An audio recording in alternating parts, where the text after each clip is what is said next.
நண்பர்கள் அனைவருக்கும் வணக்கம். தமிழக அரசு இன்னைக்கு குழந்தைகள்கிட்ட வாசிப்பு பழக்கத்தை எடுத்து செல்வதற்காக பல்வேறு முயற்சிகளை எடுத்துகிட்டு போயிட்டுருக்காங்க. அதன் அடிப்படையில் வாசிப்பு இயக்கம் அப்படிங்கிற ஒரு நிகழ்வையும் ஆசிரியர் மூலமாகவே அதை செயல்படுத்துவதற்குமான முனைப்பும் இங்கே நடந்துட்டு இருக்கு. அந்த அடிப்படையில் பார்க்கும் பொழுது முதல் கட்டமாக ஒரு 53 புத்தகங்கள் அரசு பள்ளிகளுக்கு சேர்ந்துருக்கு.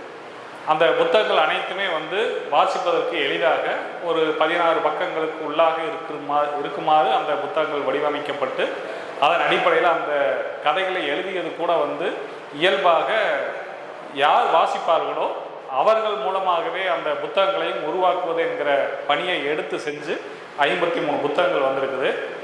அந்த 53 புத்தகங்களோடு சேர்ந்து இன்றைக்கு 3வது கட்டமாக வரக்கூடிய ஒரு 81 புத்தகங்களில் ஒன்றாக இன்னைக்கு தன்யஸ்ரீ எழுதிய புத்தகமும் அவருக்கு ஆசிரியராக இருக்கக்கூடிய ஆசிரியர் அவருடைய புத்தகமும் வெளிவர இருக்குது என்பது உண்மையிலேயே மகிழ்ச்சிக்குரிய செய்தி தான்.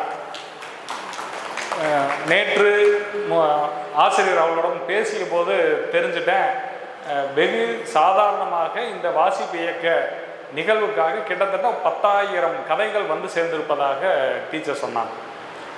தமிழகம் முழுக்க இருந்து ஆசிரியர்களாலும் குழந்தைகளாலும் எழுதப்பட்டிருக்கக்கூடிய கதைகள் தொகுப்பு மட்டுமே 10,000 கதைகள் வந்திருக்கு. அதிலிருந்து அவர்கள் குறிப்பாக தேர்வு செய்யக்கூடிய கதைகள் மிக குறைந்த அளவு தான். அந்த மிக குறைந்த அளவில் இருக்கக்கூடிய கதைகளில் ஒன்றாக ஒரு குழந்தையினுடைய கதை ஒன்று வந்திருக்கிறது. ஆசிரியருடைய 2 கதைகள் வந்திருக்குது என்பதும் அந்த இரண்டு பேருமே ஒரே பள்ளியில் இருக்கக்கூடியவர்களாக இருப்பதும் என்பதும் நமக்கு ஒரு மகிழ்ச்சியான செய்தி. இதில் என்ன மகிழ்ச்சி அப்படின்னு சொன்னோம்னா, வாசிப்பு இயக்கம் என்பது ஒரு ஆசிரியரை முதலில் வாசிக்க வைத்திருக்கிறது. அப்படி வாசிப்பு இயக்கத்தினுடைய செயல்பாடுகளை கவனித்து அதன்பால் ஈர்ப்பு கொண்ட ஆசிரியரின் வழியாக ஒரு குழந்தையும் வாசிப்பு பழக்கத்திற்கு உள்ளாக மாறி இருக்கிறது. இந்த பழக்கம் இன்னைக்கு நம்ம ரொம்ப சாதாரணமாக நமக்கு தோன்றினாலும் கூட இந்த தன்யஸ்ரீயினுடைய இந்த இயல்பு அந்த குழந்தையினுடைய அடுத்த கட்ட வளர்ச்சிக்கு தன்னை நோக்கி நகர்த்துவதற்கு அந்த குழந்தைக்கு ஒரு வாய்ப்பாக அமையும். அந்த வகையில் 2 பேரும் சேர்ந்து வளருவது அப்படிங்கிறது ஒரு நல்ல வாய்ப்பு. உண்மையிலேயே குழந்தைக்கு ஒரு நல்ல ஆசிரியர் கிடைச்சிருக்கிறாங்க. இந்த குழந்தையின் மூலமாக ஆசிரியை ஒரு சிறந்த படைப்பாளியாக மாறி இருக்கிறாங்க அப்படிங்கிறது மிகவும் பாராட்டுதலுக்குரிய ஒரு விஷயம்.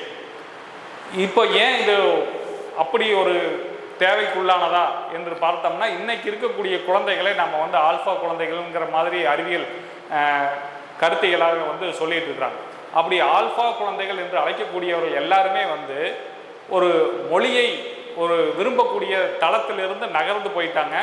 அவர்கள் எல்லாவற்றையுமே காட்சி ஊடகங்களாக பார்ப்பதற்கு தான் விருப்பம் உள்ளவர்களாக மாறி இருக்கிறாங்க. இன்றைக்கு இருக்கக்கூடிய சமூகமும் கல்வி சூழலும் அவர்கள் வாழ்ந்து வரக்கூடிய எல்லா சூழல்களும் அதற்கு ஏதுவானதாகத்தான் இருக்குது. உதாரணத்திற்கு நான் எங்கே போனாலும் நான் கவனிக்கிற ஒரு விஷயம், பொதுவாகவே குழந்தை கையில் செல்ஃபோன் கொடுக்கக்கூடாது அப்படின்னு நாம் சொல்லிடுறோம். எந்த இடங்களுக்கு போனாலும் குழந்தைகளோட கையில் செல்ஃபோன் இருக்காது. ஆனால் ஒரு மருத்துவமனையில் ஒரு ஓய்வு நேரத்தில் ஓய்வு வரையில் பெற்றோர்கள் பெரியவர்கள் உட்கார்ந்துட்டு இருக்கிறோம் அப்படின்னா ஒரு 5 நிமிட காலத்தை கூட நம்மளால் உட்கார முடியறதில்ல. அந்த ஓய்வு நேரத்தை நாம் என்ன செய்கிறது என்றவுடன் கையிலிருந்து ஃபோனை கையில் எடுத்துக்கிறோம். உணவகத்துக்கு போகிறோம், உணவு வருவதற்கு ஒரு 5 நிமிடம் காலதாமதமாகுது.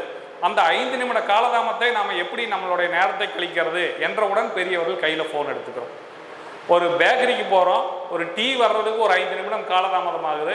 அந்த நிமிடத்தை என்ன செய்கிறது அப்படின்னு தெரியாமல் உடனே நம்ம கையில் ஒரு ஃபோனை எடுத்துக்கிறோம். திருமண மண்டபத்துக்கு போகிறோம், அங்கேயும் எல்லா பெரியவர்களும் தலை குனிஞ்சு செல்ஃபோன் முகமாகத்தான் இருக்கிறாங்க. இப்படி பெரியவர்கள் அத்தனை பேரும் தான் செல்லக்கூடிய இடங்கள் அனைத்திலும் கையில் செல்ஃபோனாக இருக்கும் பொழுது அதே சூழலில் வாழ்ந்து கொண்டிருக்கக்கூடிய அந்த குழந்தைகளினுடைய மனநிலை எப்படி இருக்கும் அப்படின்னு எந்த ஒரு பெரியவர்களுமே நம்ம யோசித்து பார்ப்பதே கிடையாது. ஒரு மாற்றாக நாம் நம்மளுடைய பையில் ஒரு புத்தகத்தை கையில் வச்சுருந்தோம்னா நமக்கு கிடைக்கக்கூடிய ஒரு ஓய்வு நேரத்தில் ஒரு 5 பக்கங்களை நம்ம வாசிக்க தொடங்கினோம்னா அடுத்த ஒரு 50 பக்கத்தை அந்த புத்தகமே நம்மை வழி நடத்தி கூட்டிகிட்டு போயிடும். அந்த புத்தகத்தை நாம் வாசிப்பதற்கு அந்த புத்தகமே நம்மை வழி நடத்தும். அப்படி ஒரு பழக்கத்திற்கு நாம் பெரியவர்களே நகர்ந்து வராத இந்த காலகட்டத்தில் குழந்தைகளை மட்டும் நாம் வந்து என்ன சொல்லிட்டு இருக்கிறோம்னா, ஃபோன் பார்க்காத அப்படிங்கிற ஒரு தளத்தை நோக்கி நகர்ந்து ஏதோ குழந்தைகள் தான் குற்றம் செய்வதை போல நம்ம சொல்கிறோம். இன்னைக்கு தன்யஸ்ரீ வந்து ரொம்ப அழகான ஒரு கதையை சொன்னாங்க. அந்த கதையில் பார்த்தீங்கன்னா 2 பகுதியாக பிரிக்கலாம். முதல் பகுதி குழந்தையினுடைய உள்ளுணர்வு சார்ந்தது. அந்த கதையை வந்து நான் இன்னைக்கு வாசித்தேன். ஒரு குழந்தைகளுக்காக செயல்படக்கூடிய ஒரு சிறுகதை ஆசிரியர் சொல்கிறாரு, ஒரு 2 வயது குழந்தை, ஒரு 2ஆம் வகுப்பிலிருந்து ஒரு 5ஆம் வகுப்பு வரை படிக்கக்கூடிய குழந்தைகள் சொல்லக்கூடிய கதையில் என்ன இருக்கும்? நம்மை போல நீதிநெறி சொல்லுவாங்களா, இல்லை பெரிய இலக்கியங்களை அவர்கள் பேசிடுவாங்களா, ஒரு கவிதைபூர்வமான ஒரு உணர்வை அவங்களால சொல்ல முடியுமா? எதுவும் இருக்காது. அவர்கள் அந்த நிமிடங்களில் அவர்கள் பயன்படுத்துவது அவர்கள் பார்த்த காட்சிகளை, அவர்கள் பார்த்த இயல்பு பிரகாரம் அந்த கதையை சொல்லுவாங்க. அதை புரிந்து கொள்வதற்கும் அதை உள்வாங்குவதற்கும் நமக்கு ஒரு அவசியம் தேவைப்படும். அப்படித்தான் இந்த குழந்தை நீங்கள் தன்யஸ்ரீ அந்த குருவி முட்டை என்கிற கதையை சொல்லும் பொழுது அந்த பார்வை அமர்ந்திருந்தது. 2வது பகுதி வரும் பொழுது நாம் வந்து இந்த சமூகத்தில் ஒரு குழந்தை தன்னுடைய இயல்பாகவே வருவதற்கு நாம் வந்து அனுமதிக்கிறது இல்லை.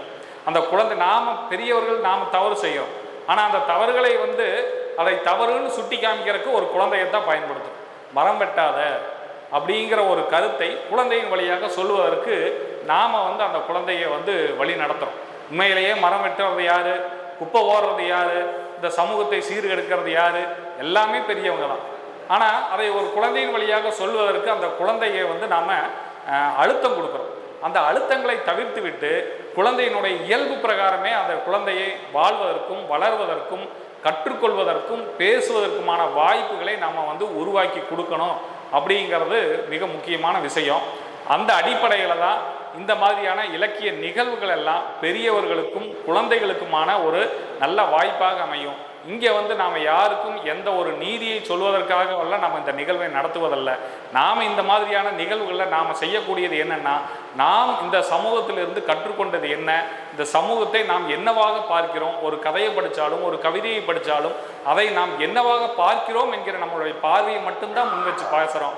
அப்படியான இந்த மாதிரியான கூட்டங்களுக்கு முதல்ல பெரியவர் வரணும், ஆசிரியர்கள் வரணும்.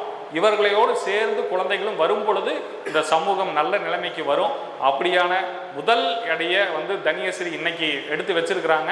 அந்த குழந்தை இன்னும் எவ்வளவு பெரிய பெரிய இடங்களுக்கு செல்வதாக இருந்தாலும் அதனுடைய முதல் தொடக்கம் பதியம் என்பது நமக்கு எல்லோருக்கும் மகிழ்ச்சி தரக்கூடிய விஷயம்.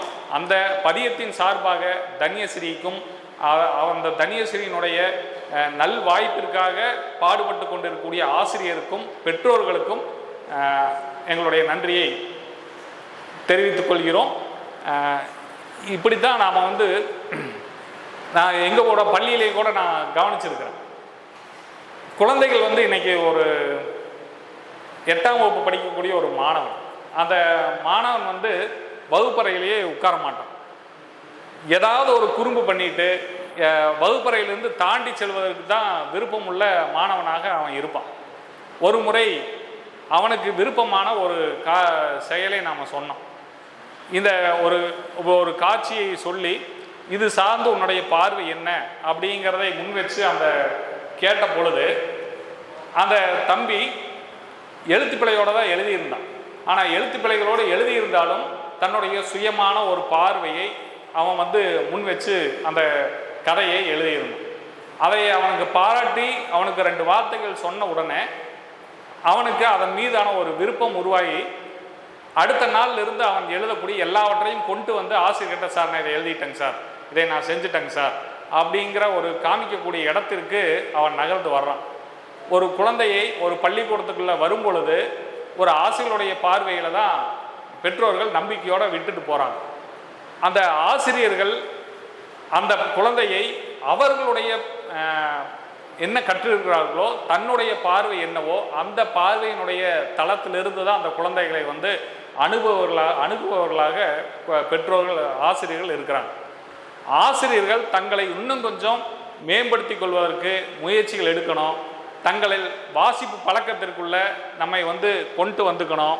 பள்ளிக்கூடம் என்பது இன்னைக்கு வந்து ஆசிரியர் உட்பட எல்லோருக்குமே வந்து ஒரு சிறைச்சாலை மாறிடுச்சு. ஒரு குழந்தைகளுக்காக இருந்தாலும் சரி, பெற்றோர்களுக்காக இருந்தாலும் சரி, ஆசிரியர்களுக்காக இருந்தாலும் சரி, 4 மணி ஆனால் எப்போ வந்து பள்ளிக்கூடத்தை விட்டு வெளியில் வருவோம், என்கிற ரீதியில் தான் இன்றைக்கி ஆசிரியருடைய மனோபாவம் கூட இருக்குது.